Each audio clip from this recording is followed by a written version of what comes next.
মেহেদী হাসান মিরাজ আমাদের সবার প্রাণপ্রিয় একজন খেলোয়াড়। মেহেদী হাসান মিরাজ আমাদের একজন ক্রাইসিস ম্যান। মেহেদী হাসান মিরাজকে আমরা সবাই অনেক মন থেকে ভালোবাসি। আমার মনে হয় সাকিব, তামিম, মুশফিক, রিয়াদদের পরে যদি কাউকে আপনি প্রিয় তালিকায় বসান বাংলাদেশ দলে, সেটাই হচ্ছে মেহেদী হাসান মিরাজ। এবং সেই মেহেদী হাসান মিরাজকে নিয়ে কালকে রিয়াসাত আজম ভাইয়ের একটা ইন্টারভিউ দেখলাম। সেখানে মজার কিছুর কোশ্চেন করা হয়েছে এবং মিরাজকে অনেক কিছুরই অ্যান্সার দিতে হয়েছে। তো সেখানে মিরাজকে যে কোশ্চেনগুলো অ্যান্সার দেওয়া হয়েছে সে অ্যান্সারগুলো আসলে একটা দলের মধ্যে কি হয় না হয় সেটা নিয়ে কথা হয়েছে। কিন্তু মিরাজ কি আসলেই আমাদের কাছে শুধুই একজন ক্রিকেটার? আমার মনে হয় মিরাজ ক্রিকেটার চেয়েও বেশি কিছু। কারণ হচ্ছে মিরাজ, দেখা যাচ্ছে মিরাজকে যদি প্রশ্ন করছে যে কয়েকজন, ওই ঘুরে ফিরে যে 4-5টা নাম আসছে, সেই 4-5টা নামের কথা যারা আমরা সবাই বলি, সেই 4-5টা নামের কথা মিরাজও বলছে। মিরাজকে প্রশ্ন করেছে সেরা ওপেনার তামিম ইকবাল, মিরাজকে প্রশ্ন করেছে সেরা ফিনিশার, নিজের নাম বলছে মাহমুদুল্লাহ রিয়াদ। মিরাজকে প্রশ্ন করা হয়েছে আপনার কাছে সেরা অলরাউন্ডার সাকিব আল হাসান বাদে, তারপরেও সাকিবের নামটাই বলছে।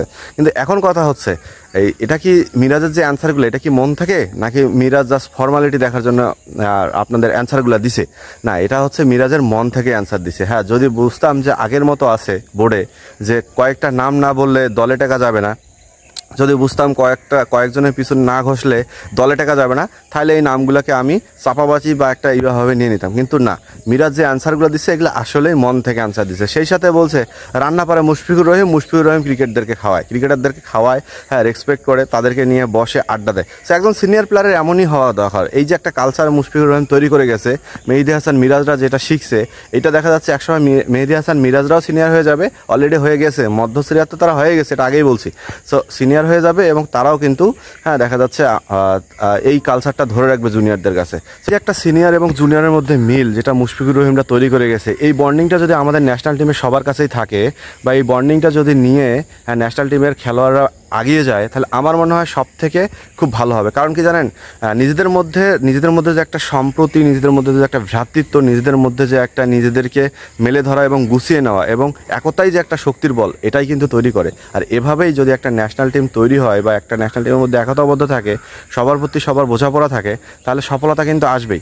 সো মেহেদী হাসান মিরাজ যে কথাগুলো বলছে, সেই কথার প্রেক্ষিতেই বলতে হয় বাংলাদেশ দলের যে একটা একতাবদ্ধ তৈরি হয়েছে, এইটা যেন সারা জীবন থাকে। এবং যেটার মধ্যে ওই যে একটা আছে না, হাতুড়ি সিং যে কাজটা করছে, সিনিয়রদের এবং জুনিয়রদের আলাদা করে দিয়েছে, সিনিয়রদের মধ্যে একটা গুণ ধরাইছে, সিনিয়রদের মাঝে একটা মানে একটা দেখা যাচ্ছে বিদিকিসে একটা অবস্থা তৈরি করছে। এই জিনিসটা যেন আর তৈরি না হয়, এই জিনিসটা যেন আর দেশের ক্রিকেটে যেন ফিরে না আসে, এবং এই জিনিসটা নিয়ে যেন সিনিয়র আর জুনিয়রদের মধ্যে কোনো গন্ডগোল না পাকায়, এবং সিনিয়র ক্রিকেটারদের মধ্যে বা বন্ধুত্বের মধ্যে যেন কোনো ফাটল না ধরায়। তাইলে দেখবেন যে আমাদের দেশের ক্রিকেটটাও এগিয়ে যাবে এবং আমরাও ভালো ক্রিকেট খেলে এবং দেশকে এগিয়ে নিয়ে যেতে পারবো। সো রানআউটে যারা দেখছেন অবশ্যই সাবস্ক্রাইব করবেন। সেই সাথে মেহেদী হাসান মিরাজের যে কথাগুলো, সে কথাগুলো অনেক ভালো লাগছে। মেহেদী হাসান মিরাজের প্রতি ভালোবাসা আরও অবিরাম থাকবে।